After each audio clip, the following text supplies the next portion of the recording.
Welcome to this terrific Tuesday. We have so many trades to talk about. We got two more quarterbacks on the move. Ronnie, how you feeling, man? Hey, I'm good. How you doing, man? Doing good. So we mentioned before this all was going to happen that we thought that there was going to be some crazy movement. We look good in it right now. I will say there was one that we didn't. There's been a couple that we didn't expect that have kind of been, I guess, a ripple effect throughout this entire thing. Matt Ryan being one. Russell Wilson was one of the first big ones to fall. But the one that we have all been waiting for, and that is Mr. Deshaun Watson to the Cleveland Browns. You like that background? The dog pound. The Browns kind of came out of nowhere in the 11th hour in this. Ronnie, what were your initial thoughts when you saw this?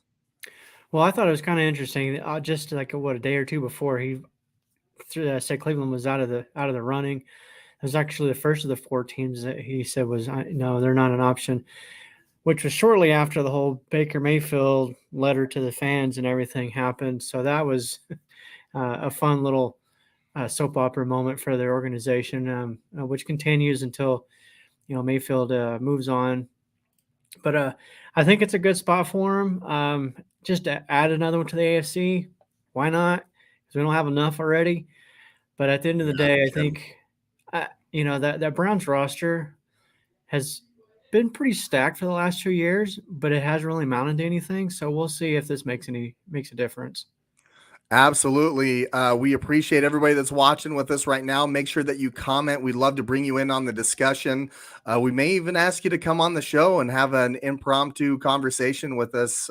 So check that out. Make sure that you hit the subscribe button, hit all the likes, share with all your friends. Let them know that we're live right now. This was crazy. I thought for sure that he was going to Atlanta. I believe that was Friday night. I was pretty certain, and then into Saturday, all of a sudden it changed. But this makes, in my mind, Atlanta's roster wasn't ready to compete like the Browns are. The Browns are ready to roll. You can make the argument that they have been a quarterback away, even with Baker Mayfield, even though that might hurt his feelers there a little bit. But wow, he is going to make a huge impact there. However, I do think that there's going to be a little suspension there that he's going to have to take. I'm almost positive of that. What do you think there, Ronnie? Yeah, I think that's a definite. Definitely going to happen. How long that's going to be? We've heard 4, 6 weeks, 8 weeks. Who knows? Something's going to come down, and I don't know that the Browns can win with the backup quarterback for more than 4 weeks, though. I mean, if this gets off to let's say it's a 6-game suspension, and they get off to like a 2-4 mark, or even 3-3 in the AFC, it's going to be tough to come back from. They could very well be that team looking out at the playoffs come at the end of the season. Absolutely. I got to give a quick shout out. Yeah, that's right, baby. Niners Empire. Let's roll. They're definitely going to be there to compete. Jacoby Brissett, he's been in that situation before, obviously, with New England. He spent some time with the Colts. I think he's a doable backup. I definitely think with the roster that they have, and depending on what games, right? What if they're playing against the Texans or some true. Jacksonville, we don't know what that's going to look like yet. Yeah, we don't know what those games are going to be, but I will tell you that the AFC is just getting even more loaded. I mean, if you go down the quarterback list alone, there's 12 guys that are there that are going to be getting their teams ready for the playoffs, and there's only 7 spots.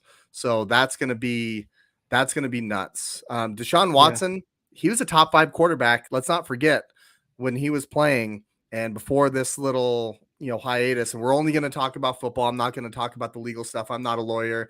I got the Niner hat on, so I'm not a legal expert. So we're just going to keep it straight football. But when he's playing the game, he is a top 5 quarterback, and I don't think that that's really something that's disputed. Do you think, Ronnie? At the time, no. I think you can make an argument now that he's not top 5, even if he plays the way he did. I think you can make there's some really, really talented quarterbacks in the league right now, and he could definitely make an argument to be a top 5. But we're gonna see. A year off from the game, hasn't played a year and a half by the time the season comes around. Right. That's going to be a lot. And I know in the past I've said that I've questioned whether or not that really affects a player, but as a quarterback, I think that's going to affect a quarterback more than it would any other position normally. So I think there's going to be some rust there. So I think that's going to be huge. Like I said, in this AFC and the conference, if he's suspended 4 or 6 weeks, yeah, he's going to be having to practice and things like that. But like you've said before, you can't simulate the games in practice. So I think the Browns are going to get off to a rough start to begin the season. And in this conference, that's not going to cut it. You got to get off fast and you got to end fast. Yeah. Uh, I think that they're going to get off to a fast start, depending on what the schedule lays out, obviously. But you want to know what always helps kick off some rust is a really solid run game. And the last time I checked, they still have Nick Chubb, and they still have a good offensive line. And they're going to pound that rock. That's what they're built to do. Even with Deshaun Watson, they're not going to sit back and throw 45 times a game. I can't imagine that that's who they are. They might shift a little bit more towards the passing game now, but I still think their roots are defense and run the ball. And if they do that early, I think that's going to be one of those things that he's going to be able to get into it with some designed rollouts, some bootlegs, play action throws that are going to be, essentially wide open if Nick Chubb's run the ball the way that we all know that he is able to do. So I think it's a great pickup for the Browns, and for the city of Cleveland. They got to be pretty excited about this. Although I know that there's a portion of the fans that have kind of really held on to Baker Mayfield in this spot. Yeah, well, and a lot of it's not even so much Baker Mayfield. Some of it is, yes, but there's also some of it because of the off the field stuff. They're not happy with their organization, and I've welcomed more than a handful of new Bills Mafia this past week via Twitter. So I don't know. It's going to be interesting.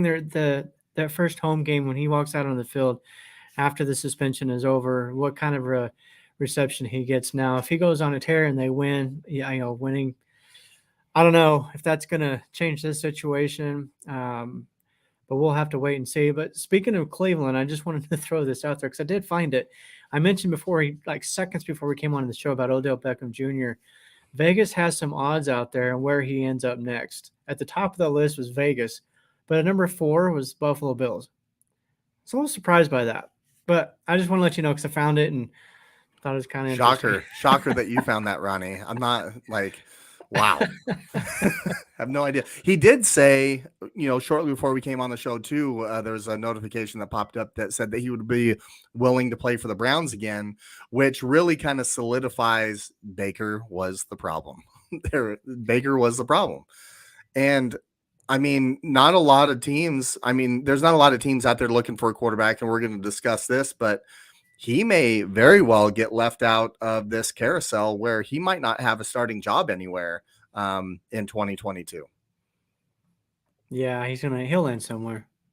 Yeah, we'll have to see that. There's no way, if the Browns want to move on from all of this, they're going to have to let him go, trade him from whatever they can get for him.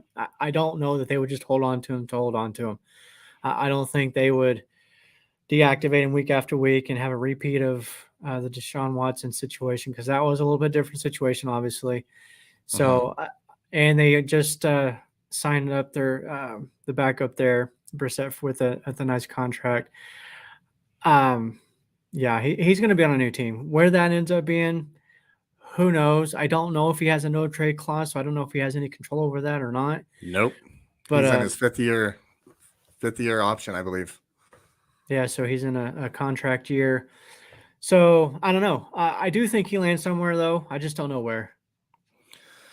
I think it's pointing to Seattle now. I think they would like to have a quarterback. For them, they've definitely taken flyers on players before. They've kind of been known for that. They've been very vocal about even the possibility of bringing back Colin Kaepernick. So I don't think they would really bat an eye at Baker Mayfield. They do have Drew Lock there. I can very well see them, hey, Baker, come on. This is your contract year. Come here, play for a year, earn your spot, and we can talk about it after the year, what your contract looks like. There's going to be a step up from Luck, though. Oh, absolutely. And he's got a lot of potential. He was the number 1 overall pick for a reason, right? Yeah, and he did play well. He did. And before his injury, he definitely did play well. So I think it's going to come down to what that compensation looks like. That quarterback market's kind of dried up a little bit right now. As far as, when Matt Ryan goes for a 3rd round pick, now there's a reason. We'll talk about that here shortly. So we'll see what that looks like for Baker Mayfield. But I think that all arrows right now, if he's going to play as a starter, I think it has to be Seattle, which I'm all for. Sign him up. We'll have Bosa chase him down twice a year. I'm totally fine with that. But I want to talk a little bit about the compensation that the Browns gave up to get Deshaun Watson, because it has kind of changed a little bit. So it's 3 first-round picks. So it's 3 first-round picks, a 2023 3rd-round pick, and a 2024 4th-rounder, and a 2024 5th-rounder. So all in all, it's 6 picks instead of 5 that was originally reported. And if I remember right, I think one of those first-round picks is a swap, if I'm not mistaken. I don't know if it's a complete giveaway at it. I think the first one might be a swap. But the one thing that stood out to me the most was the money. Fully guaranteed contract. If I'm not mistaken, this is the first fully guaranteed contract in the history of the NFL. That's a big deal. And that's what a lot of the players have been wanting. What was it, $250 million? That is insane for, forgot he didn't play last year. That's ultimately what got him in Cleveland, is they were willing to guarantee those years 3 and 4, whereas the other teams were not. So I don't know. I guess there's a part of me that kind of I almost frustrated with the situation, because I know you're Deshaun Watson. You were playing really well. You're one of the best in the league, but I just don't feel like he was in a position to be really demanding things like that. And, a team was willing to basically hand it over to him and say, here you go, come play for this. Nothing against Cleveland. Cleveland and Buffalo have always kind of been linked to each other because of their close proximity. They're similar fan bases. But I hate to say it, I almost kind of hope he falls on his face, though. And it's really nothing to do with the off the field stuff, because like you said before, we're not lawyers. We don't, we're not involved in all that. We don't know what's going on. But at the end of the day, just the way this whole thing has progressed and the way that he's kind of treated it, and I'm just not a fan. He was taking visits like he was a recruit. And I guess, when you garner that respect, I guess, across the league, being a top 5 quarterback, they are hard to find. We've always always say that there's not that many on planet Earth, and you can just see they all reside in the AFC. Yeah, they're all in the AFC now.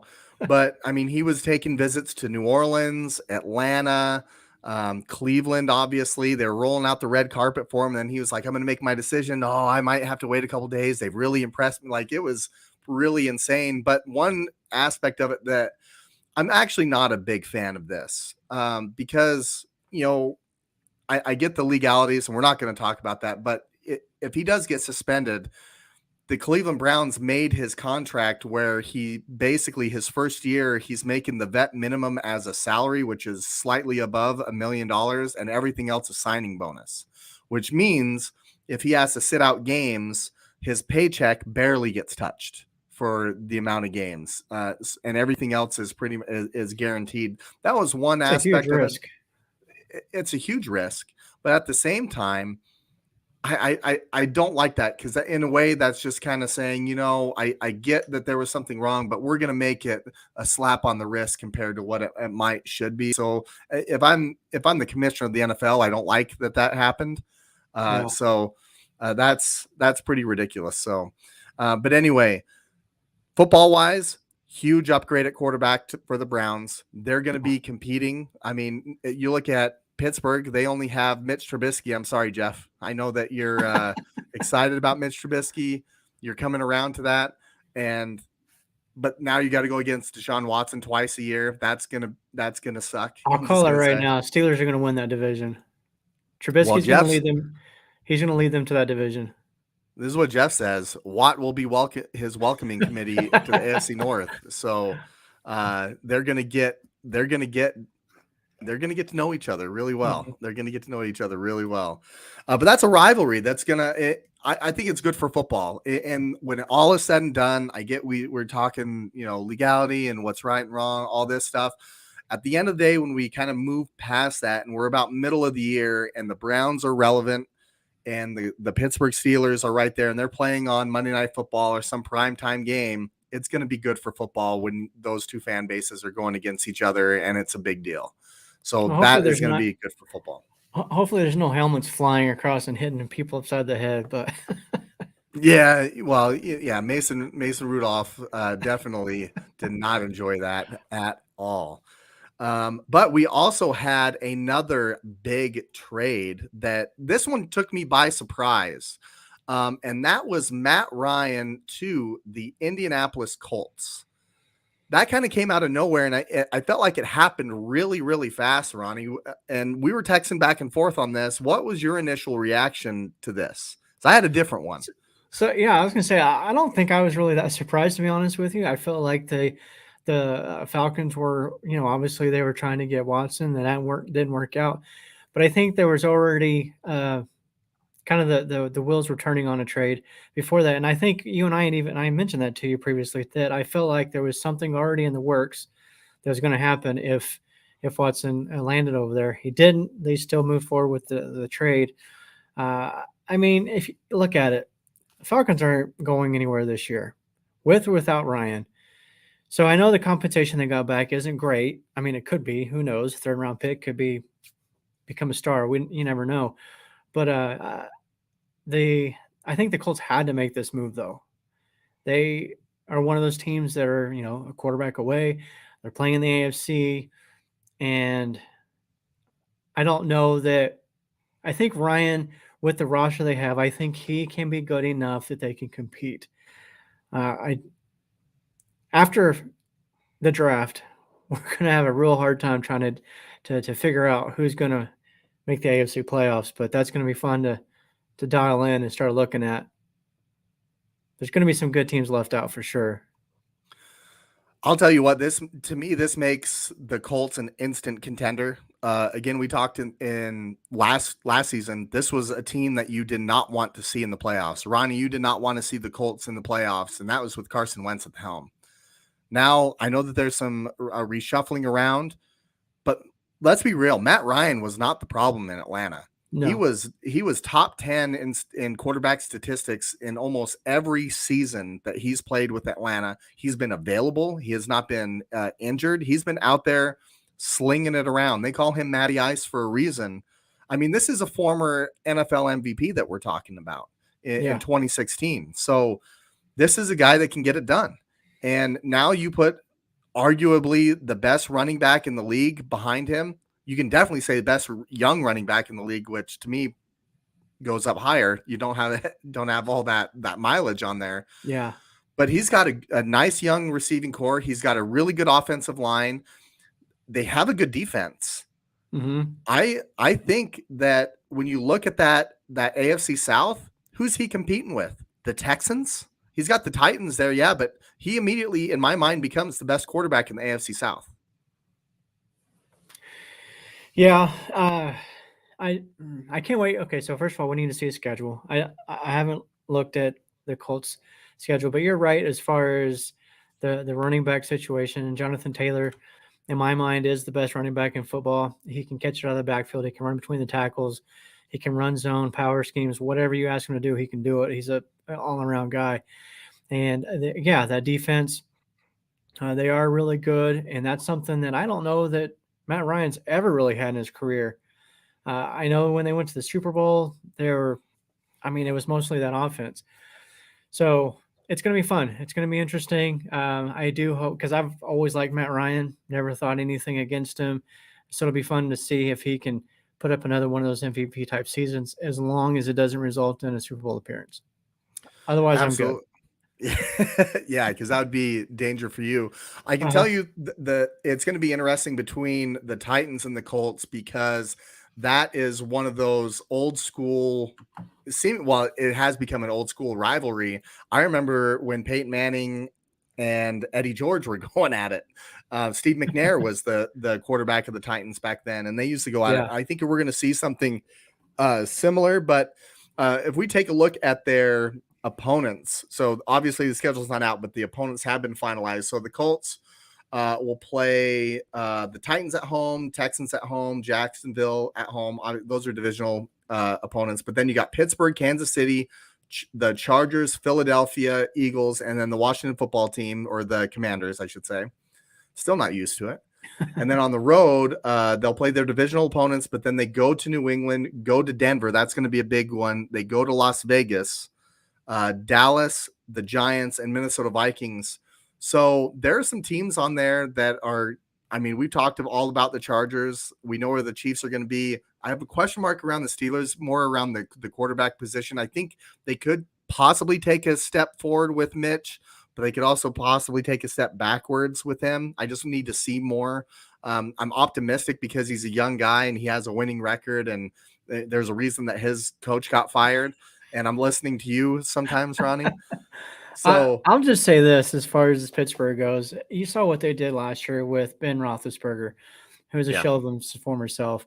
If they can do what they did with him, Trubisky's got to mean one or two more wins at least, right? Uh, some of those teams you named off to, not counting in the division, they could lose just about every one of those. Now they could win them too. I'm not saying that they're going to go 0 and whatever against them all, but it's not an easy schedule. yeah. It definitely isn't, especially when you look at, oh yeah, you're playing the AFC West this year. That's going to be tough, So they're looking at playing Kansas City, but their division is going to as well, right? So when you Yeah. think about that, their division's also going to be playing against the AFC West.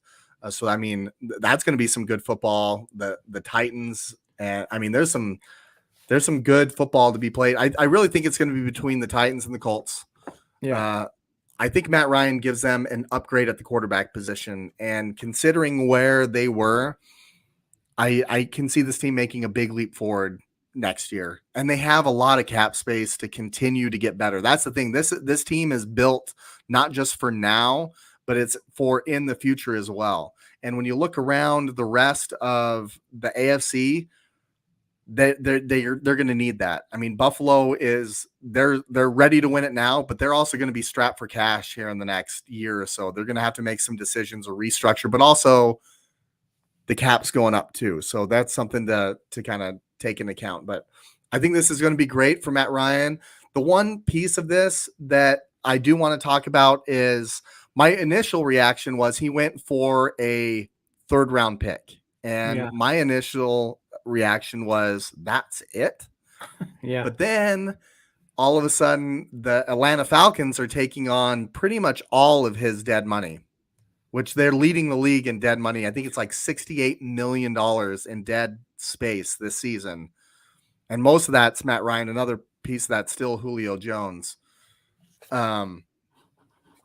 That's why he went for a third round pick, because the Colts basically get Matt Ryan not completely for free this year, but basically not that huge cap hit that they were going to have to take. And they still have a lot of extra money that they can use to maneuver around and in the draft. So I think that's absolutely massive. But that was something that stood out to me in this one, Ronnie.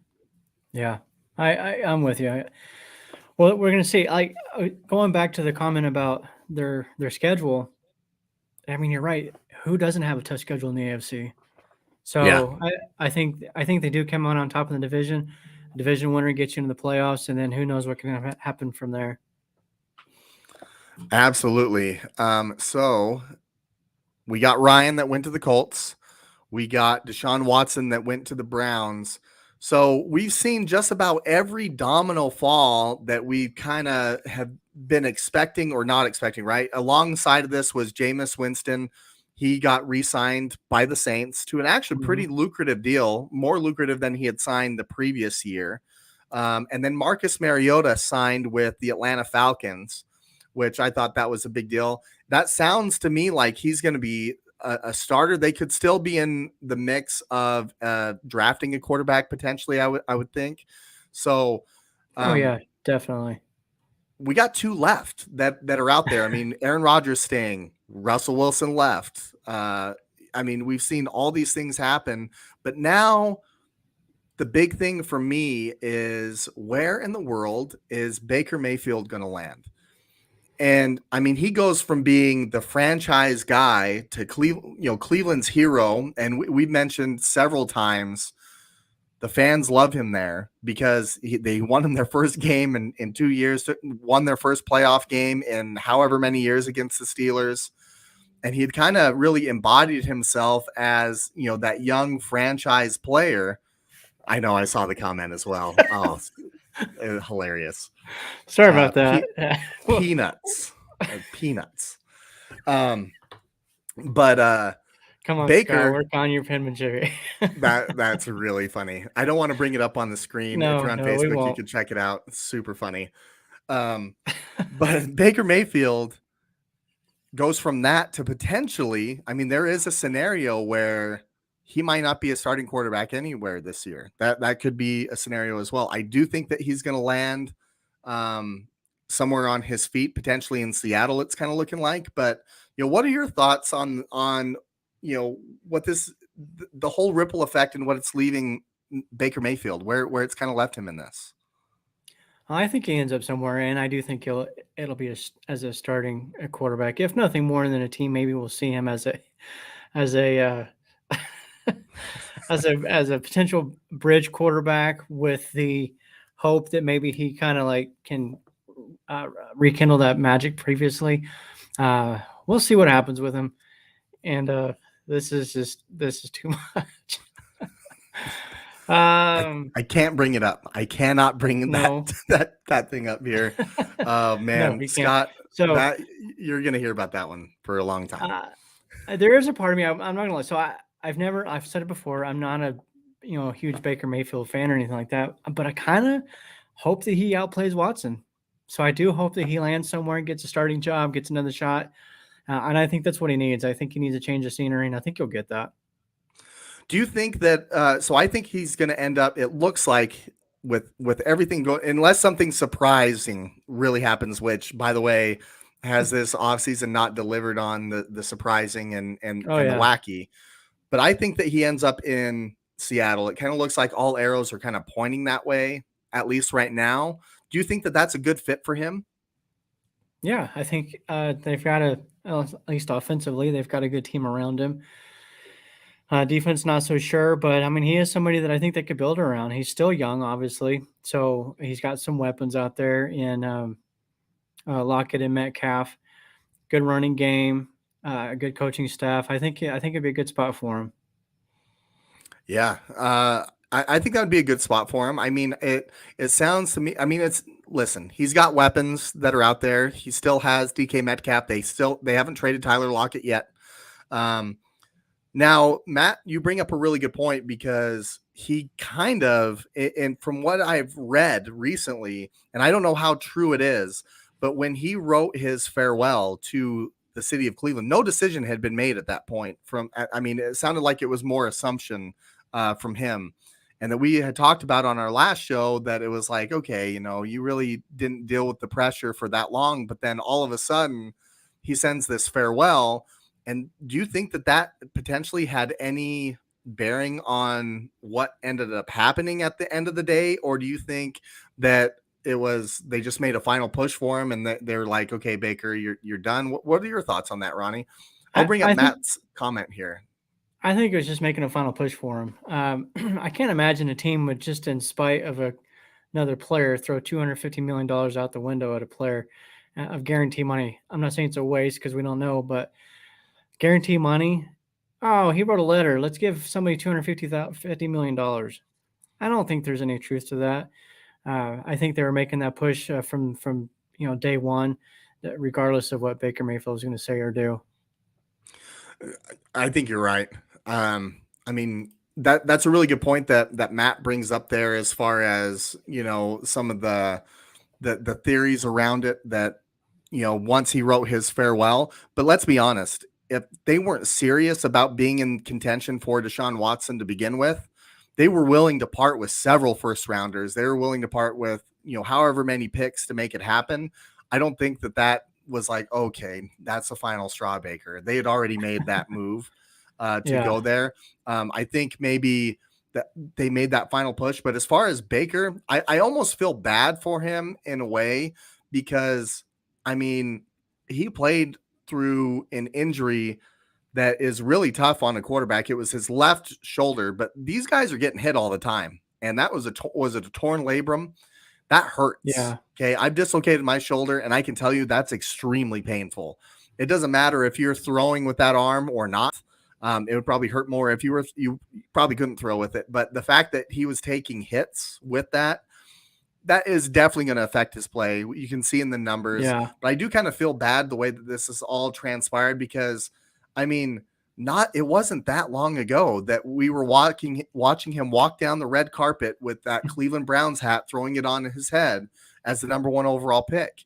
And I mean, this just goes to show you in the NFL how life comes at you fast. Like, he's still in Hulu commercials or State Farm commercials in the Cleveland Browns stadium. Like, I just saw one, the other day, and now he's not going to be there anymore. It's really weird to think about. That was going to be difficult to think about just 4 months ago. yeah. Oh, I can already see the new commercials coming out. And Baker on the move. They're he's gonna he's gonna call DirecTV to set up a movers deal so he can get everything installed at his new home. Nice. uh, Nice. Yeah, I'm excited for him. Honestly, I really am. I don't like the way that the team handled it. I don't really like the way he handled it either. I think it was a bad situation on both parts. And I get it. Like I said, you brought up the injury, and I talked about that last time. He had a rough year, and it wasn't just the Watson situation. It was the injury. It was OBJ. There was always seeming like something all season long last year, and it was always coming down on him. And I just don't believe that that was all necessarily him. Like, not all of it. Like, the whole No. team was just constantly piling it on him, and I kind of felt bad for him. So I hope he lands on his feet and does well. He's not the type of guy that you want to root against necessarily. Like, there's some guys in the league, past and present, you're like, oh, I hope that guy just drops every pass and fumbles every carry. But he's Yeah. not one of those guys. I will tell you, this isn't new ground for Baker Mayfield. I mean, as you say this, he's been an underdog Yeah. pretty much his entire football career. This is nothing new to him. And I would not be shocked if he comes out and plays some of his best ball wherever it is next year. I mean, he's a former walk-on to Hmm. Oklahoma, right? To the Heisman Trophy winner, to the first overall pick, to now this is going on. This is not new territory for him.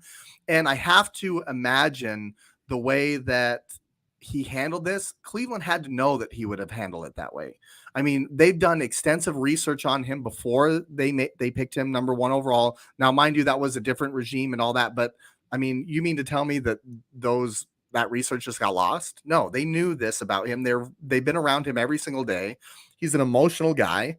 Yeah. So it wasn't I can't imagine that it was a shock the way that he had handled that situation. But nonetheless, this isn't new territory for him. And I think whoever gets him is going to have a highly motivated Baker Mayfield in a contract year after he just got smacked in the face a little bit. Oh And to yeah. me, that's a dangerous Baker Mayfield. Yeah. No, I totally agree. Uh, he's, like you said, he's battled his whole life to get to where he is. And that's one of the things I always did like about him. And even watching him in Oklahoma, watching him play, he just never gave up on an individual play. His heart, you can't question that. His emotional, handle things a little differently than maybe some of us would, yes, but his heart on the field is in his drive and desire to win. You would kind of respect that. And then last year, watching him play through the injuries and things like that, just kind of showed his toughness too. And so, on those levels, I definitely respect him as a player, and I hope that he lands on his feet and shows Cleveland what he can still do. Absolutely. And I mean, the way that it's looking right now, it's not going to be in the same conference. It looks like it's going to be in the NFC. It sounds that the Panthers, there's mutual disinterest there. That report came out today, and which is kind of funny. I feel like Baker really kind of shoots off his mouth sometimes because there was a report that came out that said that he didn't want to go to Seattle, and then all of a sudden Carolina was like, nope. And he's like, oh, I'll go to Seattle. Like, you can't go back and forth on that, man. Like, especially nowadays when you have these things around, like, they keep receipts, right? As you know, Ronnie, you enjoy bringing those up every chance that you get. But I think Seattle would be a good spot for him. I think that's where it's headed right now. I wouldn't be surprised if on the next show we're talking about that particular trade. The compensation is going to be interesting, but I would like to see where he ends up in Seattle. In my mind, go ahead, please go to Seattle. That's fine. And speaking of that logo behind me, I can't tell you how frustrated I have been. I mean, I got my Jimmy G jersey on right now, but I think I love Garoppolo, right? But I feel like there's been some different takes that have been, and I need to get mine out there a little bit. This guy is a good lead. He's a really good leader. He has won a lot of football games, but I can see why the rest of the league might say no. I can see it. You mean that Kyle Shanahan, one of the greatest offensive minds in the game right now, young minds in the game, is wanting to get rid of you and go with the younger guy, which to me would say, I've tapped your talent to the top that I can possibly. This is the top offensive guy in the league, and you're willing to give him away. What do you think the rest of the league is looking at that and being like, yeah, I don't know if I can do as good as what Kyle did potentially, or I think the surgery might have played a factor into it. I think that is a big deal, but I definitely expected him to go a lot earlier than this. Like after Aaron Rodgers and Russell Wilson, I was waiting, okay, then fine, Deshaun Watson. Okay, now Matt Ryan. Now we're waiting on, like, what are we waiting on now? Like, there's only two teams left. Like, Even who's going to Carson get Wentz was released? traded before Garoppolo was. Yeah, I don't know. I think at the end of the day, I think it's the injury. I think that's got people more concerned, teams more concerned than we initially thought that it would, and not necessarily because they're worried that he can't play. Like if you compare what he was doing before the surgery and everything, I think teams look at it like, yeah, I think we can win with this guy. Put him in a different system. Let's see. I think the issue is they want to see him throw after the surgery. They want to see if he loses anything on the arm after the surgery, and he's not going to be able to throw for another 4 weeks, 5 weeks. Yeah. They said, I believe it's 16. Well, I'm sorry, 16 weeks from the surgery. So we're looking at late July, August before he can throw again. Yeah, right around camp. But I mean, let's be honest. Like, there's a counter argument to that too. Wouldn't you? Like, this is considered a minor surgery. Like, this isn't like he's getting his rotator cuff completely replaced. We're not talking about anything like that. This is considered minor surgery, and I get that. I feel like that's an easy thing to say. Oh, the surgery, all that stuff. But nonetheless, like, this dude is a guy that has won. We didn't hear anything about Jimmy talking about saying goodbye to San Francisco like Baker did, right? As soon as somebody come in, they talked about almost every quarterback there. They talked about Stafford bringing him in. They talked about Tom Brady bringing him in. They talked about Deshaun Watson last year bringing him in. And this was all before they traded up to the number 3 pick. So they trade up to number 3 pick. Okay, Jimmy, you're going to stay. And you're going to mentor, you're going to have a chance to compete for your job. He didn't say one thing. He went in there and competed his ass off. Right. So we saw all those things from him. But the crazy thing is, I feel like there were some better landing spots for him. And now, I mean, it's looking like the only spot for him right now is Carolina, is the only place. And if Carolina goes a different direction than there, does he get released? Does he go into training camp? Like, I can't imagine that he can really be on that roster. I can't imagine that being a good situation. One aspect, too, that we might be thinking of as well is maybe the 49ers don't want to trade him now because their teams that are calling them are offering them something less than what they were willing to give him up for because of the injury. So, for example, Carolina's like, hey, let's go ahead and make a deal for Garoppolo. We're going to give you a fourth. Because you got the injury, we're only willing to give you a fourth. The Niners could be sitting back like, well, we're not going to lose anything here by waiting. So let's just wait until August after the surgery, and then we can get maybe a second round for him, or even potentially a first if everything comes out okay and he can throw. Because then teams can't use that as an excuse anymore to offer a lower trade package. So that could be it as well. Maybe the Niners are just like, we're just going to sit back and wait. We're in no rush, because they're really not. I mean, what's the rush in getting rid of him now as opposed to 4 months from now? No. So as a fan, I mean, I can understand you're looking at that, okay, $25 million cap hit. And you could free up that money now. And there are so many free agents that are out there. Like, you can do something. I mean, I was yelling at that logo to do something, but that's not really their MO. And when it hasn't really worked out in recent years. So my whole thing is Jed York and John Lynch, before they had picked Trey Lance, had actually said on a podcast or whatever it was, they could envision having Jimmy on the roster for 2 years. They have budgeted for that.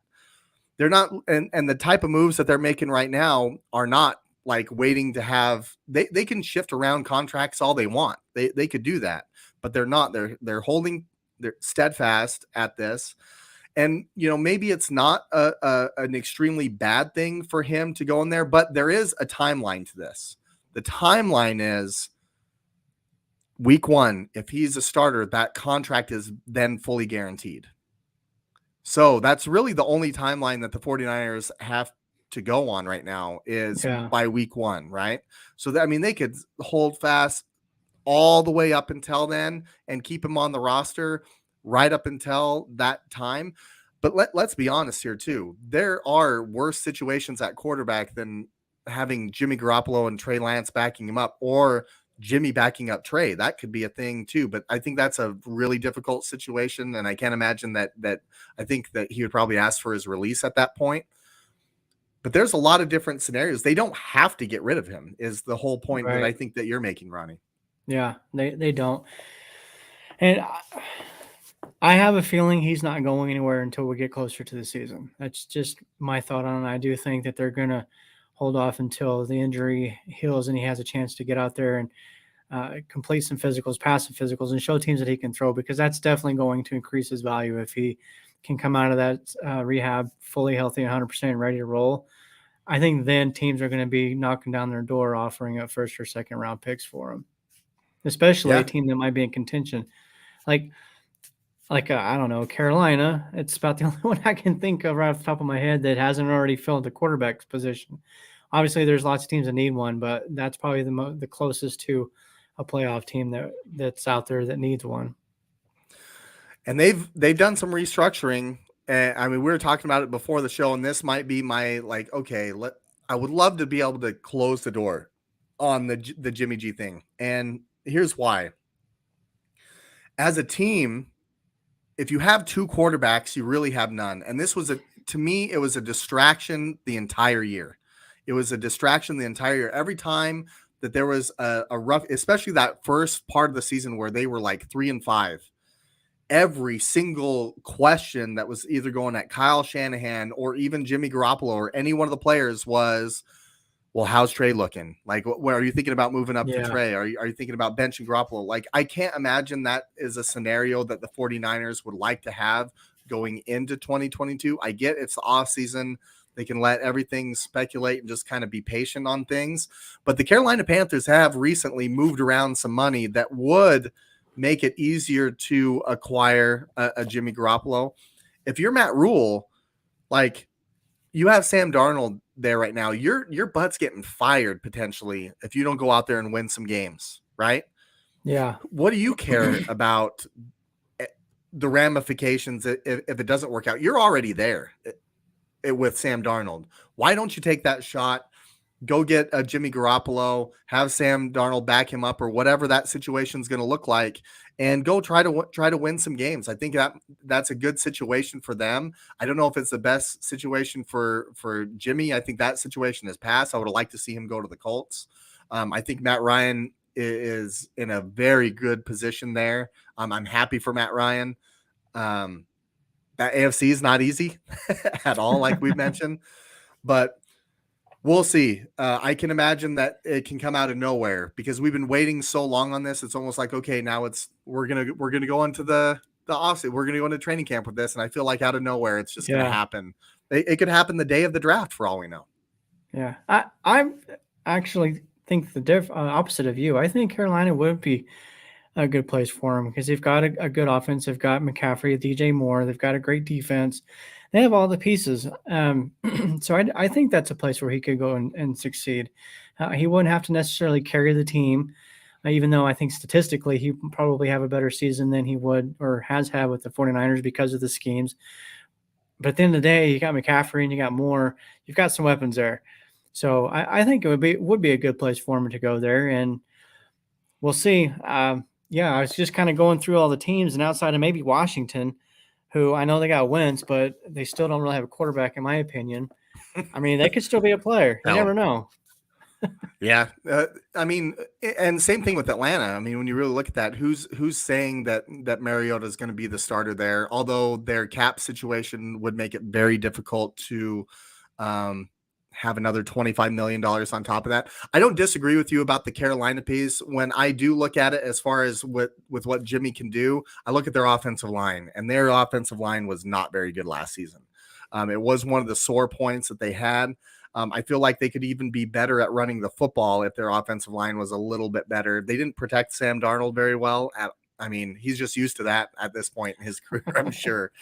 But I think that's something that Jimmy G needs is a really good offensive line and a good run game. Now, he does have weapons around him and he has a good defense.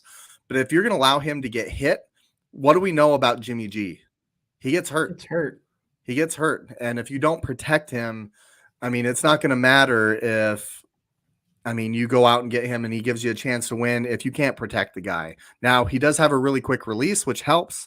But I think overall that situation isn't the most ideal for the type of game he has that at least we've seen with him in San Francisco, with having a really strong running game, play action, having a really good defense. They've been able to protect him fairly well, especially this last year. It was probably the best that they had protected him. So, oh man, Z, I don't agree with you at all on that one because I've seen Jimmy carry the team as well. But I honestly think that it's just the way that Kyle Shanahan has called plays, that they're a heavy run team, and that's an easy thing to say. But when they were 1-9, I watched him win 5 games in a row, throwing the ball 40 times. And the same thing when he was at New England, he was slinging that ball around when Tom Brady was on his 4-game suspension. I know it's not something that we've seen recently, but I don't think they were asking him to do that either. But it always does help to have good guys around you. I will say that any quarterback will agree with you on that one. Absolutely. I love these comments. I can always tell when you're about to get triggered. That was it right there. He needs to get snap.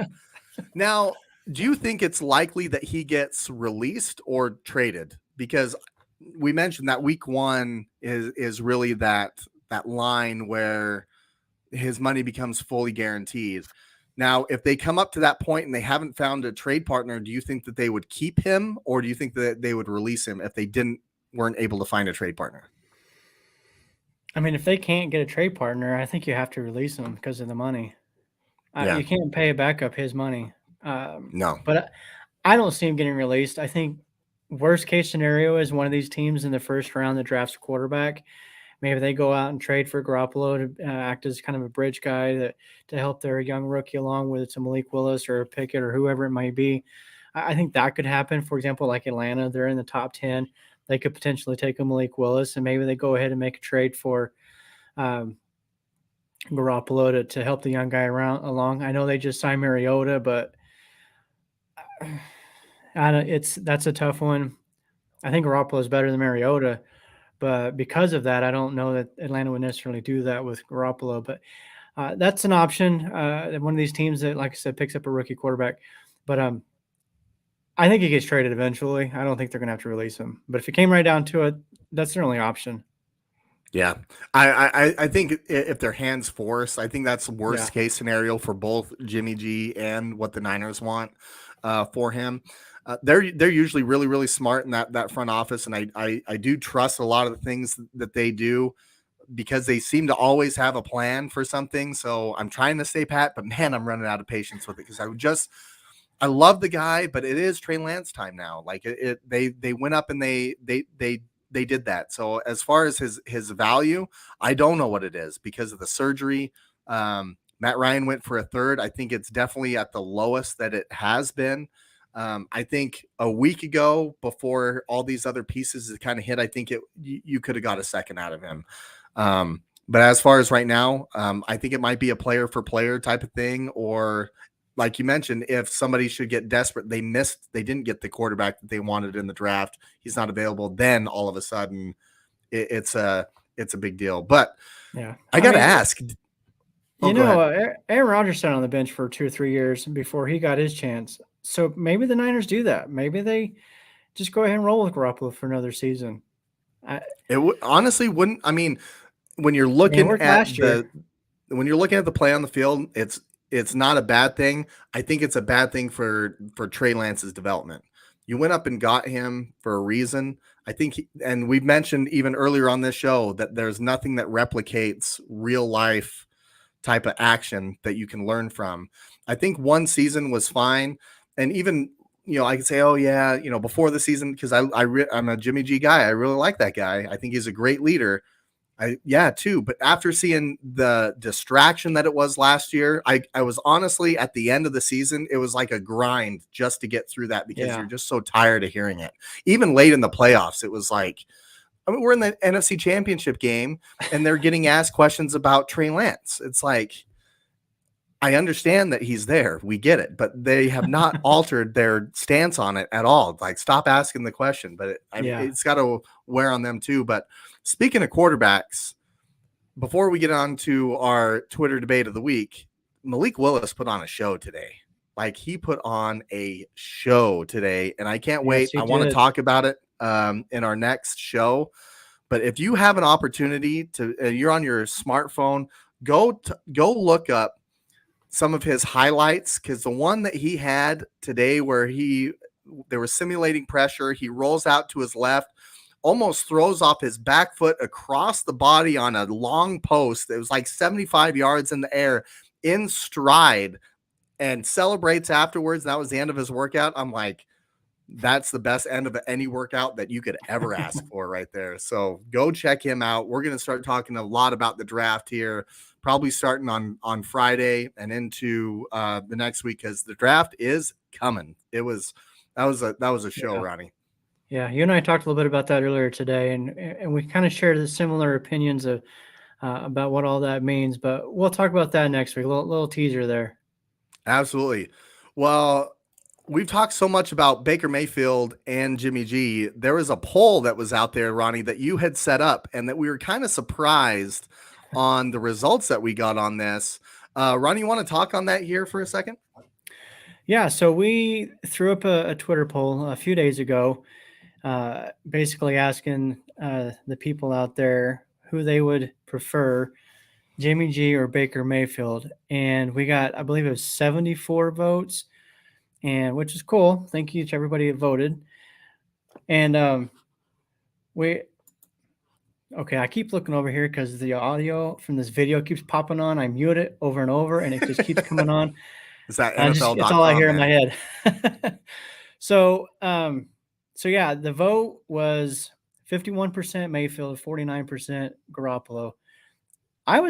First of all, I was surprised by how close it was, but I was also kind of surprised by who won the vote. I really actually thought it would be Garoppolo, but that just kind of shows you the divisiveness amongst the fans. And to your point earlier, maybe the same is true with the GMs and owners as well. Yeah, I mean, there's a couple different schools of thought on this, I guess. Baker Mayfield is still relatively young. I believe he's 26 years old. He has an injury history as well, but it hasn't cost him missing a ton of games. He's a number one overall pick, right? He's a blue chip guy, as far as like, he's got a lot of that prestige as far as what you look at in a prospect. He can run around. He's got a lot of attitude, but he's a playmaker out there, and we've seen him make some plays. We've also seen him not make some plays. I think you can say the same thing about Jimmy G. The one thing with him is injuries, but when he's on the field, he's usually really efficient. He doesn't throw a ton of touchdowns. He'll have that one bonehead pick, but they're always not on him too. I mean, when you really want to break those down, there's a lot that goes off of receivers' hands and whatnot. But at the end of the day, he wins games, and we've seen Baker Mayfield kind of transition into that. But Jimmy G's 30 now, and Baker Mayfield's 4 years younger. He was a highly touted pick where Jimmy G went in the second round. He's from Eastern Illinois. Baker Mayfield went to Oklahoma, Heisman Trophy winner. So I guess at the end of the day, it's, really kind of what you're looking for. You're looking for that solid veteran player that's kind of been around the league for a while that knows how to win football games, or you're looking for somebody that you might be able to squeeze a little bit more juice. I think everything's kind of been, I think we've seen everything that we need to see from Jimmy. I think what we've seen from him is what Jimmy is. I think, he's not going to be an MVP candidate. I don't think that that's ever going to be in his DNA, but where Baker Mayfield, you kind of look at him and you could feel like that there's some more life that could be squeezed out of him, and he could take his game to an even higher level potentially. I feel like I don't disagree with the fans there, and that's kind of a shock for me. I still like Jimmy G's leadership, and if I was building a team around him, I might go towards Jimmy G, but I can see why people might want to go with Baker there. Yeah, as you're actually saying, so that video popped on again. I just closed the whole thing this time. So I got to correct myself. I went back and I did actually find that the poll, it was 51% Garoppolo, 49% Mayfield. We did get one comment on it.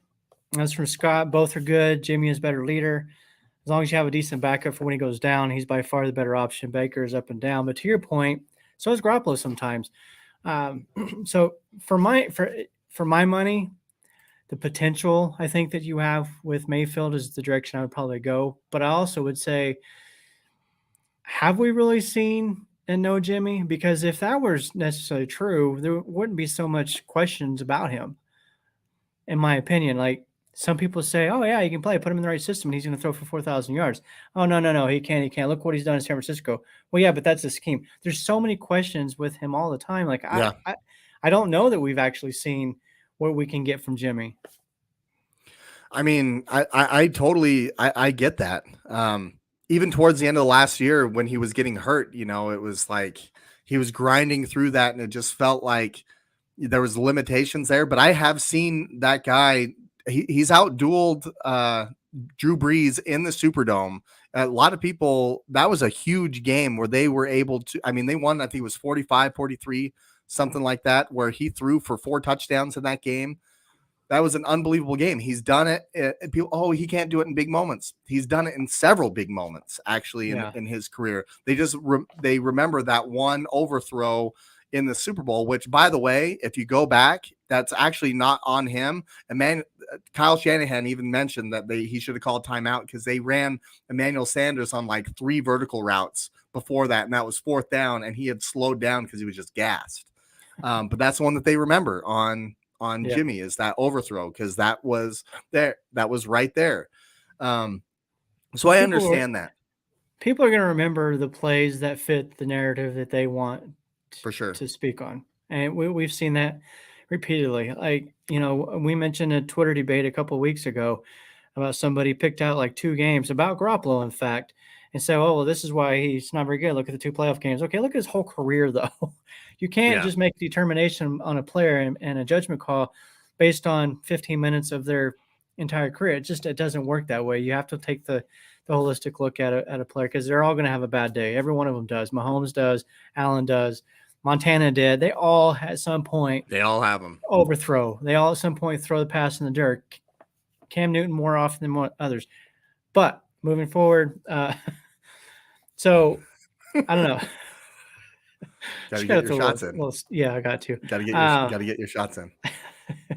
So I for both of these guys, Mayfield and Garoppolo, I do hope they both land somewhere good and they can showcase their talents. And I hope that they both go on to have good careers. So you would say that you're taking Baker. That's what you mentioned, right? At the end of the day, yeah. I'm going to roll with my boy. Youth. Yeah. I get that. And I see the argument towards it. I think that there's some untapped things from him. And to your point, there potentially could be with Jimmy G. It's so tough because we've just seen him in such a run heavy offense that there's that narrative that always goes around. Well, it's because Kyle doesn't trust him. Listen, if Kyle didn't trust him, if you know anything about Kyle Shanahan, that dude would not have you running his team. He just would not. Like that. He's kind of ruthless in that way. He's had guys in the doghouse that for Brandon not Ayuk blocking. Trey Sermon. Brandon Ayuk, yeah. Yeah. And Brandon Ayuk will absolutely say like he appreciates him doing that because he wasn't doing the things that he was supposed to do. And if you look at the second half of the season, what did he do? So I don't think that there's a lot to that. I think that's an easy thing to say, but I think I'm taking Jimmy, just his leadership and everything that I've seen through these tough times as far as for tough personal times for him. I mean, you see a guy that gets drafted to replace you and you're in that quarterback room and his first text goes to Trey and how he responded to that whole thing versus how Baker did. I think that says a lot more to me how he is as a leader and the locker room, how those guys go to bat for him all the time. I'm taking Jimmy G all day on that one. But Ronnie, we're kind of wrapping up the show. We got an hour. We're an hour into this, but we have some bigger news that we kind of teased at the end of last week. Yeah. Toss it up to you, bud. Me? Yeah. All right. So last week we kind of mentioned some changes coming to the show, and we're going to continue moving forward with that. We've got a new logo, new name, and all of which will be completely updated, all the graphics and everything on Thursday. So we're kind of giving everybody a heads up on all of that, so you know what's going on when that happens. But we wanted to kind of tease a little bit of the logo here for you before we head out for the night. Absolutely. And before I tease the logo just a little bit longer, you can still find us on like we're still going to be in all the same spots. It's just going to be under a different name. And really the reason for it is I started this as a solo podcast and it was very easy to have my last name be a part of this. But as we kind of continue as a partnership in this, we wanted to have something that was more branded towards the both of us. And when we were kind of talking through, we had talked through so many names, Ronnie, when we were tossing this up. I mean, it was so many different ones and we had to see if it was taken and all. And then we landed on this one, which my mother threw out there and I kind of threw it out to you and it works out perfect. We're both huge fans of the game. And at the end of the day, we started loving this game by just playing it in our own backyard. And that's how we all start to grow up and learn the games that we do is just by playing in the backyard. So without further ado, the new name of the show and the new logo, we're going to be called the Backyard Blitz Podcast. There's our new logo. There it is. That's going to become official on Thursday. We will update everything. You're still going to be able to find us on all your favorite platforms. And we will let you guys know, but I thought this was perfect for the logo, and we got to tell the story again, Ronnie. You got to tell the story one more time how we landed on this thing. On the show? On the logo. Yeah. So I reached out to a friend who put together some different options for us, and she sent back close to 50, maybe more logo options. So I went through them, scrolling, and I found one, and I was like, that's the one. I really like that one a lot. So I sent it over to Brandon, and I was like, I'm not going to tell you which one I want or which one I like. I want to see which one you pick first, and then we'll go from there. Within minutes, he texted me the exact same logo that I picked. I was like, are you got to be kidding me. So we both eyeballed that one. We both love that one. And like, that's got to be the one then. Absolutely. We'll give you one more look at it. We're going to update everything. So on Thursday, it's going to be there, but we will now be known as the Backyard Blitz Podcast. Feel like it's perfectly fitting. And Ronnie, love having you a part of this, man. This has been an awesome, absolute blast. We get to talk about football all the time. And you guys, we just want to say how much we appreciate everybody that listens and comments that have been following this really since day one. This is just another part of that journey and part of that growth. So excited about it, to say the least. Yeah. But Well, until next time, I believe that we plan on going on Friday. The daughter, she has soccer that's starting on Thursday. So Ronnie, we're gonna have to kick this to Fridays, at least for a soccer season. But until Friday, Ronnie, I think we're out, man.